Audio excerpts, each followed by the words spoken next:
Let's quickly recall the part 7 of cash flow statement. यहां पे दोस्तों हम बात करेंगे again step number 2 of operating activity की। लास्ट वीडियो में मैंने उसी के अंदर का एक्सपेंस वाला पोर्शन कवर कर दिया था, यहां पे उसका इनकम वाला साइड कवर करूंगा। दोस्तों हम लोग पढ़ रहे थे कि स्टेप नंबर 2 में हमको एडजस्टमेंट करना पड़ता है non cash and non operating items का। इनको हमको है ना भगाना पड़ता है कैश फ्लो स्टेटमेंट के अंदर से। तो हमने बोला कि मान लीजिए अगेन ये ऑपरेटिंग एक्टिविटी का घर है, यहां पर से मुझे non cash and non operating items को हटाना है।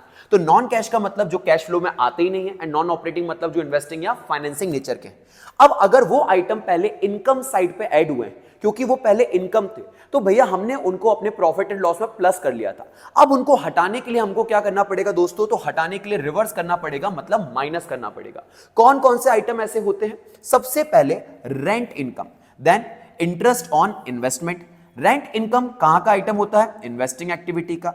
इंटरेस्ट ऑन इन्वेस्टमेंट कहां का आइटम होता है? इन्वेस्टिंग एक्टिविटी का। प्रॉफिट ऑन सेल एक नॉन कैश आइटम है, इसको भी हटाया जाएगा। डिविडेंड रिसीव इन्वेस्टिंग एक्टिविटी का आइटम है, इसको भी हटाया जाएगा। And provision for return back of doubtful डेब्ट एक नॉन कैश आइटम है, इसको भी हटाया जाएगा। इनको याद करने के लिए एक शॉर्ट ट्रिक में रखूंगा। शॉर्ट ट्रिक है दोस्तों, rest in peace DP. Deepika Padukone कोई नहीं बोलेगा, rest in peace DP. Thank you.